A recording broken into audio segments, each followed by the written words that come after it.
Good afternoon. President Biden has made clear from day one that he wants to change our immigration system.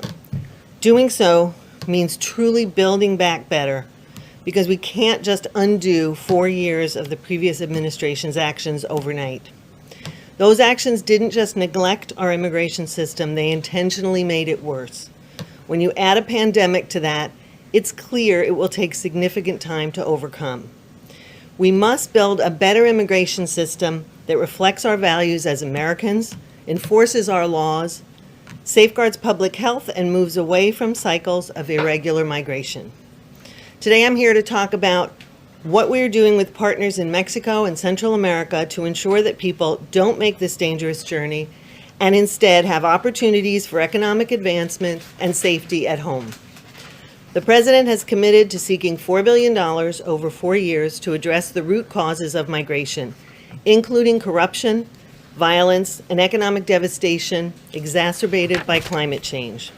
As part of that plan, we will address the causes that compel individuals to migrate, including improving governance and providing a foundation for investment and economic opportunity, strengthening civilian security and the rule of law. Working across the whole of government, we will look at access to international protection and refugee resettlement, and rethinking asylum processing to ensure fair and faster consideration. Only by addressing those root causes can we break the cycle of desperation and provide hope for families who clearly would prefer to stay in their countries and provide a better future for their children. President Biden, when he was vice president, visited the region many times and is clear-eyed about the challenge. He insists now, as he did then, that governments commit to being true partners in creating the conditions for growth and security. But I want to emphasize that the funds we're asking for from Congress don't go to government leaders. They go to communities, to training, to climate mitigation, to violence prevention, to anti-gang programs. In other words, they go to the people who otherwise migrate in search of hope. And they will have to have the participation of the private sectors in those countries, who for too long have evaded taxes, underpaid workers, and failed to be part of the solution to creating safe, prosperous, and democratic countries. We've already begun specific actions to both undo the previous administration's policies and to advance a new vision of immigration. We have ended the so-called migrant protection protocols, which sent people back to Mexico to wait, sometimes for years, for a chance to present their asylum claims. Working with the government of Mexico, international organizations, and NGOs, we have safely admitted over 1,400 migrants and closed the most dangerous face of the MPP, the Matamoros migrant camp. Today we are announcing the restarting of the Central American Minors Program for children to be reunited with a parent who is legally in the United States.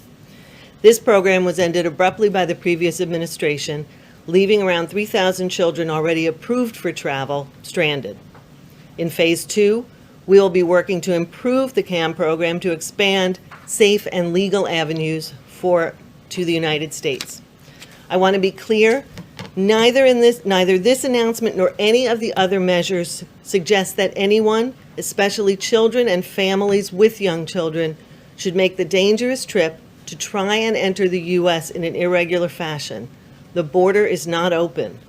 Going forward, we will continue to look for ways to provide legal avenues in the region for people needing protection while we continue to enforce our laws. This is a process. We have a great deal to do, but this administration has made significant progress, and we will continue to do so. It reflects who we are as Americans, putting our values at the center of our policy. Hey guys, did you know we have a podcast called WJ Live? The Western Journal's mission is to equip readers with the truth, and that's the same mission we have on WJ Live. You'll hear from writers, editors, and special guests on the most important topics of the day. You can watch us every day at 5 p.m. Eastern, 2 p.m. Pacific on youtube.com/WJ Live. While you're there, help us out by subscribing and hitting the bell so you don't miss any future episodes. See you there.